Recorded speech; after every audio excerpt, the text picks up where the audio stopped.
എന്തായാലും ഈ ഒരു സമയത്ത് തന്നെ മഹാദേവനും അവിടേക്ക് എത്തി. എന്നിട്ട് ഈ വിഷ്ണു വിഗ്രഹം അവിടെ പ്രതിഷ്ഠിക്കാനായിട്ട് അവർ ഒരുങ്ങുകയാണ്. ഈ സമയം നല്ല ഞൊറിവൊക്കെ ഉള്ള കുട്ടി പാവാടയൊക്കെ ഇട്ടിട്ട് അതിനൊത്തൊരു ബ്ലൗസും ഒക്കെ ഇട്ട് ഒരു കൊച്ചു പെൺകുട്ടി അവിടേക്ക് വന്നു. നല്ല സൗന്ദര്യമുള്ള ഓമനത്വമുള്ള ചൈതന്യമുള്ള മുഖം. വന്നിട്ട് ഇവരോട് ചോദിച്ചു, എന്താ ഇവിടെ ചെയ്യണേ? അപ്പോൾ അവർ പറഞ്ഞു, അത് ഈ വിഗ്രഹം ഞങ്ങൾ ഇവിടെ പ്രതിഷ്ഠിക്കാൻ പോവാം. എവിടെ? ഇവിടെയോ? അതെ. ഇവിടെ പറ്റില്ല. പറ്റില്ലേ? അതെന്തേ? ഇത് ഞാൻ കളിക്കണ സ്ഥലമാണ്, ഇവിടെ ഇത് പ്രതിഷ്ഠിക്കാനൊന്നും പറ്റില്ല. അപ്പോൾ മഹാദേവൻ പറഞ്ഞു, ഇത് ഈ ക്ഷേത്രത്തിലെ ദേവിയാണ്. ദേവി ഇവിടെ വന്ന് ഇങ്ങനെ കളിക്കുന്നത് ഞാൻ ശ്രദ്ധിച്ചിട്ടുണ്ട്, എൻ്റെ ശ്രദ്ധയിൽപ്പെട്ടിട്ടുണ്ട്.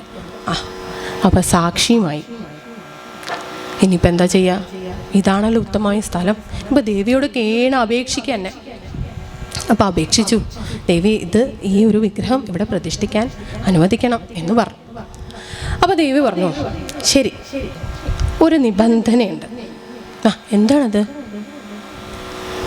കാര്യം ഇത് ചതുർബാഹു വിഷ്ണു ആയിരിക്കും, പക്ഷേ ഇത് കൃഷ്ണഭാവത്തിൽ വേണം ഇവിടെ പ്രതിഷ്ഠിക്കാൻ.